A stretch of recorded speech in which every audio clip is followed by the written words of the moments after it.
আসসালামু আলাইকুম, welcome to মুর্শিদ টেক। ক্রিপ্টো ওয়ালেট আমাদের ব্যবহার করতে হয় তাদের জন্য এই ক্রিপ্টো ওয়ালেট হ্যাক হওয়াটা গুরুতর একটা সমস্যা। কারণ ওয়ালেট হ্যাক হলে আমাদের ওয়ালেটে থাকা সকল ডলার বা সকল টোকেন হ্যাকার নিয়ে যায় এবং আমাদের ওয়ালেট খালি করে ফেলে। তো আজকে কথা বলবো ক্রিপ্টো ওয়ালেট হ্যাক এই বিষয়ে। তো হ্যাক কি কি কারণে হয়ে থাকে সে সম্পর্কে আপনাদেরকে ধারণা দিব এবং হ্যাক হওয়ার পর আপনারা কি করতে পারেন সে সম্পর্কে জানাবো। এবং হ্যাক যেন আপনাদের না হয় অথবা হ্যাক হলেও আপনাদের যেন ক্ষতির পরিমাণটা কম হয়, তো সেই প্রস্তুতিটা কিভাবে নিতে পারবেন সেটা আপনাদেরকে জানাবো। তো ক্রিপ্টো ওয়ালেট যাদের ব্যবহার করতে হয়, আশা করছি আপনারা এই ভিডিওটা দ্বারা উপকৃত হবেন। অবশ্যই ভিডিওটা না কেটে দেখবেন। তো ক্রিপ্টো ওয়ালেট বলতে আমরা মেটামাস্ক ট্রাস্ট ওয়ালেট বা বিটগেট ওয়ালেট অথবা সোলানার প্যান্থম ওয়ালেট এই জাতীয় ওয়ালেট গুলাকে বুঝে থাকি। আমরা এই জাতীয় বিভিন্ন ধরনের ওয়ালেট ব্যবহার করি। তো এই ওয়ালেট গুলো আমরা মোবাইলের অ্যাপের মাধ্যমে ব্যবহার করি এবং মোবাইলের ব্রাউজারের এক্সটেনশনের মাধ্যমে ব্যবহার করি অথবা আমাদের কম্পিউটারের ব্রাউজারে এক্সটেনশনের মাধ্যমে ব্যবহার করি। তো ফার্স্টে আপনাদেরকে কিছু ধারণা দিই যে এই ওয়ালেট গুলো হ্যাক কিভাবে হয়। তো হ্যাক অনেকভাবে হতে পারে, আপনাদেরকে অল্প কিছু ধারণা দিচ্ছি। তো আমাদেরকে ওয়ালেট কানেক্ট করতে হয় বিভিন্ন সাইটের সাথে। তো আমরা যে ওয়েবসাইটের সাথে আমাদের ওয়ালেটটা কানেক্ট করলাম সেই ওয়েবসাইটটা যদি স্ক্যাম হয় অথবা হ্যাকারের কোনো ওয়েবসাইট হয়, তাহলে খুব সহজেই আমার এই ওয়ালেটটা হ্যাক হয়ে যাবে। এবং হ্যাক হওয়ার আরেকটা কারণ হচ্ছে কন্ট্রাক্ট অ্যাড্রেস অ্যাড করা। আমাদের অনেক সময় ওয়ালেটে কন্ট্রাক্ট অ্যাড্রেস অ্যাড করতে হয়। তো অনেক ক্ষেত্রেই এই কন্ট্রাক্ট অ্যাড্রেসটা হয়ে থাকে স্ক্যাম একটা কন্ট্রাক্ট অ্যাড্রেস, অর্থাৎ হ্যাকারের একটা কন্ট্রাক্ট অ্যাড্রেস। তো এই কন্ট্রাক্ট অ্যাড্রেসটা যদি কোনো হ্যাকারের হয়, তাহলে আমরা আমাদের ওয়ালেটে সেটা অ্যাড করার মাধ্যমেও আমাদের ওয়ালেটটা হ্যাক হয়ে যেতে পারে। তো আরেকটা কারণ হচ্ছে আমাদেরকে অনেক সময় ফেক টোকেন স্ক্যামাররা আমাদের ওয়ালেটে পাঠিয়ে থাকে। ওই ফেক টোকেন গুলো আমরা যদি অ্যাপ্রুভ করি অথবা ওইগুলো যদি আমরা ব্যবহার করি, তাহলেও আমাদের ওয়ালেটটা হ্যাক হয়ে যেতে পারে। তো আরো একটা কারণ হচ্ছে আমাদের অনেক সময় ব্রিজ করার প্রয়োজন হয়, অর্থাৎ একটা নেটওয়ার্কের টোকেন থেকে অন্য নেটওয়ার্কের টোকেনে কনভার্ট করার প্রয়োজন হয়। ওই ক্ষেত্রে আমরা বিভিন্ন ব্রিজিং ওয়েবসাইট ব্যবহার করি। তো আমরা যে ওয়েবসাইটের মাধ্যমে ব্রিজ করছি ওই ওয়েবসাইটটা যদি হ্যাকারের হয়ে থাকে, তাহলে ব্রিজ করার পরে আমাদের ওয়ালেটটা খুব সহজেই হ্যাক হয়ে যাবে। তো আরো একটা কারণ হচ্ছে ফেক অ্যাপ বা ফেক এক্সটেনশন ব্যবহার করা। ধরেন আমরা গুগলে মেটামাস্ক লিখে সার্চ দিলাম মেটামাস্কের অ্যাপ অথবা মেটামাস্কের এক্সটেনশন অ্যাড করার জন্য। তো গুগল রেজাল্টে অনেক সময় স্ক্যামারের ওয়েবসাইটও চলে আসতে পারে। তো আমি যদি রিয়েল অ্যাপ ইনস্টল না করে মেটামাস্কের ফেক কোনো অ্যাপ ইনস্টল করি অথবা এক্সটেনশন অ্যাড করি, ওই ক্ষেত্রে আমি ওই ফেক অ্যাপে যদি আমার ওয়ালেটটা ইম্পোর্ট করি, তো ইম্পোর্ট করার সাথে সাথে আমার ওয়ালেটটা হ্যাক হয়ে যাবে। এবং হ্যাক হওয়ার অন্যতম গুরুত্বপূর্ণ কারণ হচ্ছে ম্যালওয়্যার বা ভাইরাস। এই ম্যালওয়্যারের মাধ্যমে যদি আমাদের হ্যাক হয়, তাহলে আমাদের ক্ষতির পরিমাণটা সবচেয়ে বেশি হয়ে থাকে। কারণ অন্যান্য কারণে আমাদের ওয়ালেট হ্যাক হলে আমাদের শুধুমাত্র একটা ওয়ালেট হ্যাক হয়, কিন্তু যদি আমাদের ডিভাইসে অর্থাৎ আমাদের মোবাইলে বা কম্পিউটারে যদি হ্যাকারের কোনো ম্যালওয়্যার বা ভাইরাস ঢুকে, ওই ক্ষেত্রে আমাদের মোবাইলে থাকা অথবা আমাদের কম্পিউটারের এক্সটেনশনে থাকা সবগুলো ওয়ালেট হ্যাক হয়ে যাওয়ার সম্ভাবনা থাকে। তো ম্যালওয়্যার আমাদের ডিভাইসে বিভিন্নভাবে ঢুকতে পারে। মোবাইলে ফেক অ্যাপ ইনস্টল করা অথবা কম্পিউটারে ফেক সফটওয়্যার ইনস্টল করা অথবা সফটওয়্যার ক্র্যাক করার মাধ্যমে ঢুকতে পারে। ফেক কোনো লিঙ্কে ক্লিক করার মাধ্যমে আমাদের ডিভাইসে ম্যালওয়্যার ঢুকতে পারে। তো অনেক সময় বিভিন্ন কাজে আমাদের পিডিএফ ব্যবহার করতে হয়। অনেক সময় পিডিএফ ডাউনলোড করে ওপেন করার পর ওই পিডিএফ এর মাধ্যমেও আমাদের ডিভাইসে ম্যালওয়্যার ঢুকতে পারে। তো ম্যালওয়্যার বা ভাইরাস আমাদের ডিভাইসে ঢোকার অনেক ওয়ে আছে। তো এটা অনেক বড় একটা আলোচনার বিষয়। তো এই কারণগুলো ছাড়াও আরো বিভিন্ন কারণে আমাদের ক্রিপ্টো ওয়ালেটটা হ্যাক হয়ে যেতে পারে। তো এখন আসি আমাদের ওয়ালেটটা হ্যাক হয়েছে কিনা সেটা আমরা বুঝবো কিভাবে। যেমন আমি যে ওয়ালেটে আছি, আমার এই ওয়ালেটটা হ্যাক হয়েছে। তো আমি দেখতে পাচ্ছি আমার এখানে ব্যালেন্স 0 দেখাচ্ছে। তো আপনার কোনো ওয়ালেটে যদি ডলার থাকে এবং ঢোকার পর যদি ব্যালেন্সটা 0 দেখতে পান, তাহলেই প্রাথমিকভাবে আপনারা ধরে নেবেন যে আপনার ওয়ালেটটা হ্যাক হয়েছে। তো আপনারা চলে যাবেন হিস্ট্রি অপশনে। হিস্ট্রি অপশনে গেলে দেখতে পাবেন আপনার ওয়ালেট থেকে ডলার সেন্ড হয়েছে, যেটা আপনি করেননি। ডলার যদি সেন্ড হয় তাহলেই আপনাকে ধরে নিতে হবে যে আপনার ওয়ালেটটা হ্যাক হয়ে গেছে। তো এখন আরেকটা বিষয় হলো, আপনাদের ওয়ালেটে ডলার নাই, ওই ক্ষেত্রে আপনারা কিভাবে বুঝবেন যে আপনার ওয়ালেটটা হ্যাক হয়েছে? আপনাদের যদি সন্দেহ হয় যে কোনো ওয়ালেট হ্যাক হতে পারে এবং ওই ওয়ালেটে যদি আপনার টোকেন বা ডলার ঢোকানোর প্রয়োজন হয়, তো বেশি পরিমাণ ডলার ঢোকানোর আগে আপনারা অল্প সামান্য কিছু ডলার ওই ওয়ালেটে ঢোকাবেন এবং অপেক্ষা করে দেখবেন যে ওইটা কি কেউ সেন্ড করে নিয়ে যায় কিনা। যদি সেন্ড হয়ে যায় তাহলে আপনারা বুঝে নেবেন আপনার ওয়ালেটটা হ্যাক হয়ে গেছে। তো এখন আসি, হ্যাক হওয়ার পর আপনাদের করণীয় কি?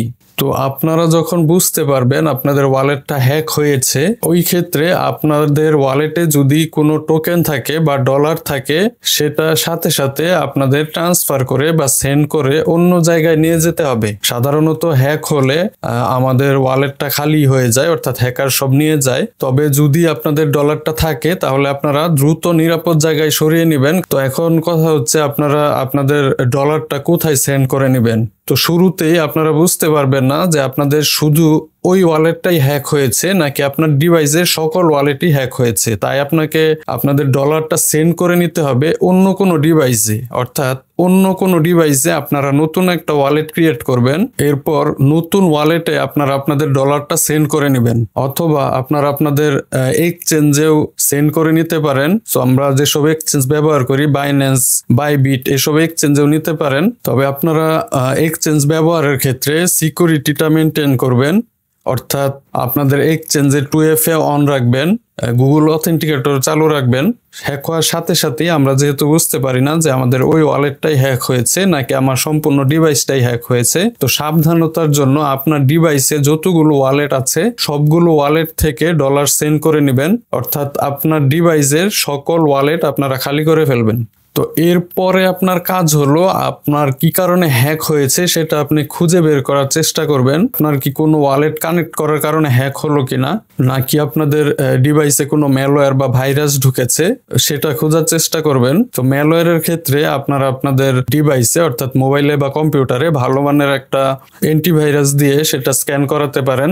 এবং আপনাদের ওয়ালেট হ্যাক হওয়ার পর আপনাদের যে ওয়ালেটটা হ্যাক হয়েছে সেটা কিন্তু পরবর্তীতে আর ব্যবহার করা যাবে না, অর্থাৎ ওই ওয়ালেটটা আর কোনো কাজে ব্যবহার করা যাবে না, কোনো প্রকার ডলার ওই ওয়ালেটে ঢোকানো যাবে না। কারণটা হচ্ছে, ওয়ালেট কিন্তু রিকভারি করা যায় না। আমাদের যদি কোনো ওয়েবসাইট হ্যাক হয়, অর্থাৎ আমাদের যদি ফেসবুক বা জিমেইল হ্যাক হয়, আমরা পাসওয়ার্ড পরিবর্তন করতে পারি অথবা তাদের সাপোর্টে কন্ট্যাক্ট করে আমরা আমাদের অ্যাকাউন্টটা ফেরত পেতে পারি। কিন্তু ওয়ালেটের ক্ষেত্রে যেটা হয়, ওয়ালেট হ্যাক হওয়ার পর আমাদের ওয়ালেটের প্রাইভেট কি হ্যাকারের কাছে চলে যায়। এই প্রাইভেট কি কিন্তু পরিবর্তন করা যায় না।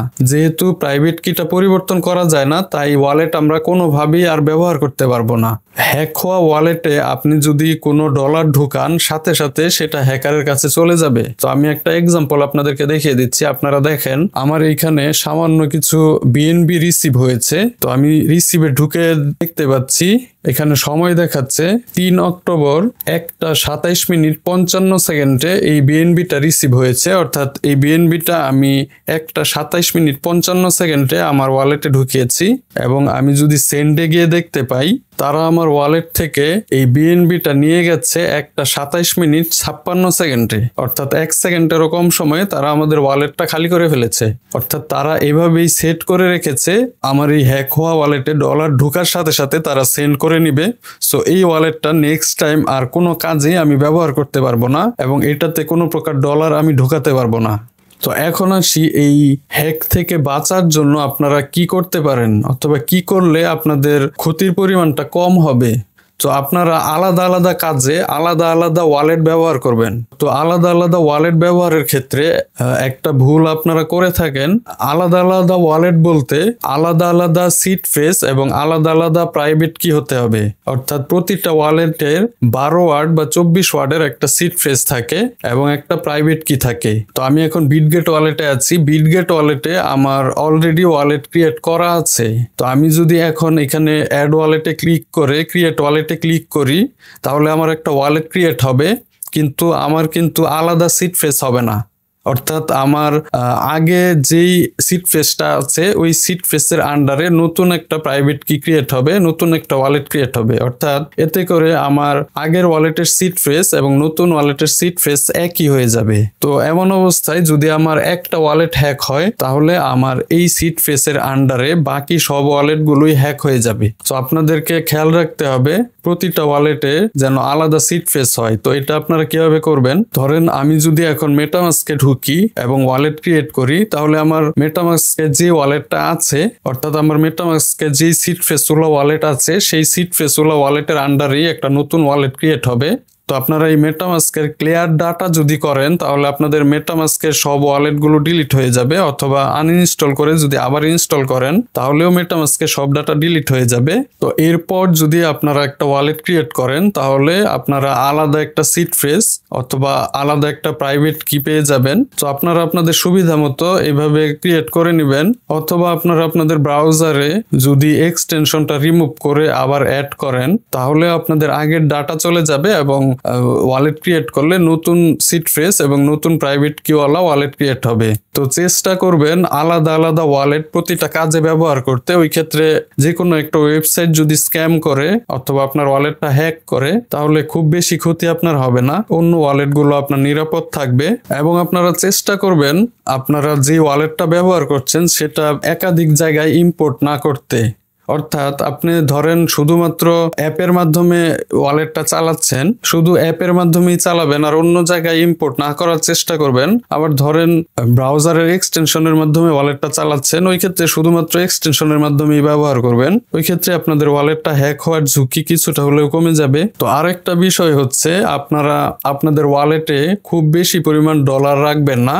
ওয়ালেটে যদি প্রয়োজন হয় তাহলে খুব সামান্য পরিমাণ ডলার রাখবেন। আপনাদের ডলার যদি হোল্ড করার প্রয়োজন হয় তাহলে আপনারা এক্সচেঞ্জে হোল্ড করতে পারেন। ওই ক্ষেত্রে আপনারা খেয়াল রাখবেন এক্সচেঞ্জের সিকিউরিটি যেন ভালো থাকে, অর্থাৎ এক্সচেঞ্জে 2FA অন রাখবেন, গুগল অথেন্টিকেটর অন রাখবেন। তো এক্সচেঞ্জও হ্যাক হওয়ার সম্ভাবনা থাকে, তবে ছোটখাটো কোনো হ্যাকার এই এক্সচেঞ্জ গুলো হ্যাক করতে পারে না, অথবা যেই অ্যাকাউন্ট গুলাতে 2FA অন থাকে তো ছোটখাটো হ্যাকাররা এই 2FA ওলা অ্যাকাউন্ট গুলা সহজে হ্যাক করতে পারে না। এগুলো হ্যাক করার জন্য অনেক বড় মাপের হ্যাকারের প্রয়োজন হয়। তো আরেকটা বিষয় হচ্ছে আপনাদের যদি কোনো ওয়ালেটে ডলার রাখার প্রয়োজন হয় তাহলে ওই ওয়ালেটে ডলারটা ঢুকানোর পর আপনারা ওয়ালেটটা ডিভাইস থেকে রিমুভ করে দিতে পারেন। অর্থাৎ ডলার ঢুকানোর পর আপনারা আপনাদের সিট ফ্রেজ এবং প্রাইভেট কি একটা নিরাপদ জায়গায় সংরক্ষণ করে রেখে ওই ওয়ালেটটা চাইলে ডিভাইস থেকে রিমুভ করে দিতে পারেন। তো আমি যদি আমার ওয়ালেটটা ডিলিট করে দেই তাহলে কিন্তু আমার এই ওয়ালেটটা হ্যাক হওয়ার কোনো সম্ভাবনা থাকবে না। তবে রিমুভ করার আগে অবশ্যই আপনাদের সিট ফ্রেজ এবং প্রাইভেট কিটা ভালোভাবে সংরক্ষণ করে রাখবেন, কারণ সিট ফ্রেজ বা প্রাইভেট কি যদি হারিয়ে যায় তাহলে কিন্তু এই ওয়ালেটটা আর পরবর্তীতে ব্যবহার করতে পারবেন না। পরবর্তীতে যখন আমার প্রয়োজন হবে তখন আমি 12 ওয়াট বা 24 ওয়াটের সিট ফ্রেজ অথবা প্রাইভেট কি দিয়ে আমি ইম্পোর্ট করে ওই ওয়ালেটটা ব্যবহার করতে পারবো। ওই ক্ষেত্রে আমার ওয়ালেটটা একদম নিরাপদ থাকবে। তো এছাড়াও আর কিভাবে আপনারা আপনাদের ওয়ালেটটা নিরাপদ রাখতে পারেন আপনারা একটু চিন্তা করে দেখবেন। এবং আপনাদের কাছে যদি আরো ভালো কোনো আইডিয়া থাকে অথবা কিছু জানার থাকে তাহলে আপনারা আমার এই কমেন্ট বক্সে কমেন্ট করতে পারেন। এবং আমার চ্যানেলে যদি আপনারা নতুন হয়ে থাকেন এবং আমার এই ভিডিও দ্বারা যদি আপনি উপকৃত হয়ে থাকেন তাহলে সাবস্ক্রাইব করে নোটিফিকেশন বেল আইকনটি অন করে দিতে পারেন। পরবর্তীতে আপনাদের সাথে কথা হবে নতুন কোনো গুরুত্বপূর্ণ টপিক নিয়ে। আজকের ভিডিওটি এই পর্যন্তই। ভালো থাকবেন। আল্লাহ হাফেজ।